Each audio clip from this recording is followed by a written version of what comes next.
Perkenalkan, kami dari tim Harsa dan di sini kami akan memperkenalkan diri dari anggota kelompok kami. Saya Muhammad Miftah Uliandi. Dan saya Novel Fadilah. Saya Muhammad Zafran Suryanda. Saya Muhammad Zaki. Dan saya Muhammad Usman. Jadi di sini saya akan menjelaskan arti dari pengertian aplikasi kami, yaitu Harsa. Harsa adalah sebuah inovasi aplikasi pendidikan berbasis digital yang kami rancang untuk membantu masyarakat yang kurang mampu, khususnya pelajar dari daerah 3T, yaitu terjauh, terpencil, dan terluar, dan keluarga berpenghasilan rendah. Nama Harsa sendiri diambil dari bahasa Sanskerta yang berarti kebahagiaan. Lewat akses pendidikan yang inklusif, berkualitas, dan gratis bagi mereka yang benar-benar membutuhkannya. Melalui Harsa, kami tidak hanya menghadirkan materi belajar, tapi juga berusaha membangun sistem yang adil di mana pelajar yang tidak mampu tetap bisa belajar tanpa hambatan biaya atau akses. Jadi saya di sini menjelaskan tentang wawancara. Di sini ada 3 poin dari wawancara tersebut.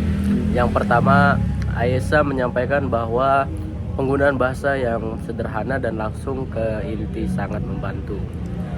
Ini penting terutama saat topik yang dibaca cukup kompleks atau masih asing. Artinya, kebutuhan akan penyampaian informasi yang mudah dipahami sangat besar. Yang kedua, ia juga mengungkapkan bahwa materi pelajaran yang diberikan di sekolah cukup panjang. Namun, soal-soal ujian seringkali berbeda dari apa yang dipelajari. Hal ini membuat proses belajar jadi tidak efisien dan membingungkan. Dan yang ketiga, Aisyah merasa informasi yang beredar di grup sekolah atau story teman kadang tidak selalu akurat atau update. Ia berharap ada solusi berupa aplikasi yang bisa langsung menyediakan informasi penting dan terbaru secara praktis dan terpercaya. Jadi dari wawancara ini kita bisa melihat bahwa kebutuhan utama pengguna adalah informasi yang mudah dipahami, relevan dengan ujian, dan tersedia secara akurat dan cepat. Jadi pada slide define ini, selanjutnya di tahap define kami merumuskan permasalahan utama berdasarkan hasil wawancara sebelumnya. Dari wawancara dengan Aisyah, kami menemukan bahwa ada perbedaan signifikan antara materi yang diajarkan di sekolah dengan jenis soal yang muncul saat ujian. Hal ini tidak hanya membingungkan, tapi juga bisa menurunkan rasa percaya diri siswa karena mereka tidak siap atau tidak relevan dengan apa yang sudah dipelajari. Jadi, fokus utama kami adalah menggali pengalaman siswa terkait ketidaksesuaian materi dan soal ujian yang menjadi akar dari rasa bingung dan tidak terpercaya diri yang mereka alami. Berikut adalah tampilan dari BMC atau Business Model Canvas dan akan dijelaskan di slide berikut. Oke, di sini saya akan menjelaskan tentang key partners. Key partners di sini kita ingin mempunyai partners 3, yaitu sekolah. Yang pertama sekolah dan guru, kedua influencer pendidikan, dan yang ketiga adalah platform distribusi seperti Google Play dan App Store. Mengapa kita ingin mempunyai partners di platform distribusi seperti Google Play dan App Store? Karena agar kita bisa mendistribusikan aplikasi ini secara luas. Oke, di sini saya akan menjelaskan tentang key activities. Di sini fokus utama kita adalah membangun aplikasi Harsa, mulai dan mengembangkan konten digital, pemeliharaan digital, hingga fitur gamifikasi seperti reward dan juga leaderboard, agar pengguna tidak akan bosan dan juga akan memperbanyak pengguna. Oke, saya di sini akan menjelaskan tentang key resource. Untuk mendukung keberlangsungan dan kualitas layanan Harsa, kami memiliki 2 sumber daya utama. Yang pertama adalah konten edukasi yang disajikan dan dikembangkan oleh guru dan para ahli di bidangnya. Ini memastikan bahwa materi yang disajikan relevan dengan kurikulum dan mudah dipahami oleh siswa. Yang kedua adalah platform digital dalam bentuk website dan aplikasi mobile. Platform ini menjadi jembatan utama untuk antara para pengguna dan seluruh fitur Harsa, serta dirancang agar mudah diakses kapan saja dan di mana saja. Saya akan menjelaskan value proposition pada aplikasi Harsa kami. Dalam Harsa, kami menawarkan 3 nilai utama yang secara langsung menjawab kebutuhan pelanggan kami. Nah, yang pertama adalah Harsa menyediakan buku digital sebagai sumber utama pembelajaran. Buku ini bisa diakses secara fleksibel dan ramah kuota, sehingga cocok digunakan oleh pelajar di daerah dengan koneksi internet terbatas. Kedua, semua fitur utama di Harsa terbuka untuk umum dan gratis. Kami tahu banyak siswa yang tidak bisa membayar bimbel atau membeli buku pelajaran. Jadi kami pastikan mereka tetap bisa belajar tanpa terbebani biaya. Dan yang ketiga, kami mengintegrasikan fitur simulasi ujian dan sistem point reward berbasis gamifikasi.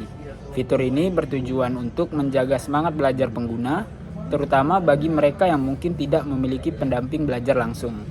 Melalui pendekatan ini, kami menunjukkan bahwa Harsa tidak hanya peduli soal teknologi, tapi juga benar-benar memahami kondisi pengguna berdasarkan hasil observasi dan wawancara langsung dengan target pelanggan kami. Pada slide ini saya ingin menjelaskan tentang customer relationship untuk menjaga hubungan yang baik dengan pengguna. Kami menyediakan beberapa fitur interaktif yang mendorong engagement dan loyalitas pelanggan, yaitu yang pertama, pengingat belajar harian notifikasi. Fitur ini berfungsi sebagai pengingat rutin bagi pengguna agar mereka tetap konsisten dalam belajar. Notifikasi akan dikirim secara terjadwal untuk mengingatkan retensi pembelajaran. Yang kedua, leaderboard dan reward bulanan. Sistem papan peringkat yang menampilkan pengguna paling aktif atau berprestasi setiap bulannya. Pengguna terbaik akan mendapatkan penghargaan atau reward sebagai bentuk apresiasi. Dan yang terakhir yaitu yang ketiga, sistem budget atau sertifikat untuk memberikan rasa pencapaian dan pengakuan. Kami menyediakan sistem budget dan sertifikat yang bisa didapatkan pengguna setelah menyelesaikan modul atau mencapai milestone tertentu. Terima kasih. Saya ingin menjelaskan pada slide channel ini, yaitu untuk menjangkau dan berinteraksi dengan pengguna. Kami menggunakan beberapa saluran utama, yaitu aplikasi mobil Harsa, media sosial, dan kolaborasi dengan sekolah atau komunitas belajar. Pada slide berikutnya ada slide customer segment. Target utama dari aplikasi Harsa kami dibagi menjadi 3 segmen utama, yaitu yang pertama ada siswa SD hingga SMA yang menjadi pengguna langsung aplikasi untuk belajar, mengerjakan latihan soal dan mempersiapkan ujian. Yang kedua ada guru dan mentor belajar yang berperan sebagai pendamping atau pemberi materi. Mereka bisa memberikan bimbingan secara langsung maupun melalui fitur mentorship di aplikasi. Dan ketiga, orang tua murid yang berperan penting dalam memantau perkembangan belajar anak. Dengan adanya fitur laporan dan notifikasi, orang tua bisa lebih mudah terlibat dan mendukung proses belajar anak secara digital. Selanjutnya saya akan menjelaskan tentang struktur biaya dari proyek atau bisnis kami, cost struktur. Ada 3 komponen utama dalam struktur biaya ini. Yang pertama biaya marketing dan promosi. Ini mencakup semua aktivitas pemasaran untuk memperkenalkan produk ke pasar, seperti iklan digital, kerjasama dengan influencer, serta penyelenggaraan event promosi. Yang kedua, biaya lisensi dan konten. Biaya ini digunakan untuk memperoleh lisensi konten yang legal dan berkualitas, baik untuk materi pembelajaran, modul, maupun fitur tambahan yang akan disediakan kepada pengguna. Yang ketiga, biaya pengembangan fitur. Ini termasuk pengembangan fitur-fitur baru seperti program beasiswa, pembuatan kuis interaktif, dan fitur-fitur lain yang mendukung engagement dan retensi pengguna. Ketiga komponen ini menjadi prioritas utama dalam alokasi anggaran kami untuk mendukung pertumbuhan bisnis yang berkelanjutan. Pada slide ini ada revenue stream. Dalam hal pendapatan, aplikasi Harsa memiliki 3 sumber utama, yaitu yang pertama ada dari penjualan modul digital atau buku yang bisa diakses langsung oleh siswa maupun orang tua. Kontennya berkualitas dan disusun oleh tim ahli pendidikan. Yang kedua ada sponsor dari lembaga pendidikan. Kami membuka peluang kerjasama dengan sekolah, yayasan, maupun institusi yang ingin mendukung akses pendidikan berkualitas. Dan yang ketiga, melalui paket langganan premium, baik bulanan maupun tahunan, fitur premium ini mencakup akses ke mentor, analisis belajar personal, dan konten eksklusif lainnya. Kami dalam mewujudkan pendidikan yang